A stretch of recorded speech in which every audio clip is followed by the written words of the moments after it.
తెలంగాణ రాష్ట్ర ఆర్థిక పరిస్థితిపై శ్వేతపత్రం విడుదల చేయాలని డిమాండ్ చేశారు కేంద్ర మంత్రి కిషన్ రెడ్డి.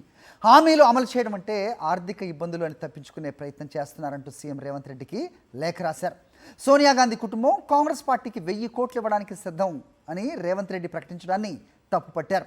ఈ లెక్కన రాష్ట్ర జనాభా ఖజానా నిల్, కాంగ్రెస్ నాయకుల జేబులు ఫుల్లుగా ఉన్నాయని అర్థమవుతోందన్నారు కిషన్ రెడ్డి.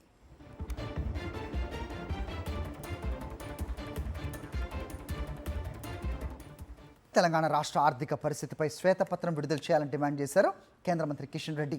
హామీలు అమలు చేయడం అంటే ఆర్థిక ఇబ్బందులు అని తప్పించుకునే ప్రయత్నం చేస్తున్నారంటూ సీఎం రేవంత్ రెడ్డికి లేఖ రాశారు. సోనియా గాంధీ కుటుంబం కాంగ్రెస్ పార్టీకి 1000 కోట్లు ఇవ్వడానికి సిద్ధం అని రేవంత్ రెడ్డి ప్రకటించడాన్ని తప్పుపట్టారు. ఈ లెక్కన రాష్ట్ర జనాభా ఖజానా నిల్, కాంగ్రెస్ నాయకుల జేబులు ఫుల్లుగా ఉన్నాయని అర్థమవుతోందన్నారు కిషన్ రెడ్డి.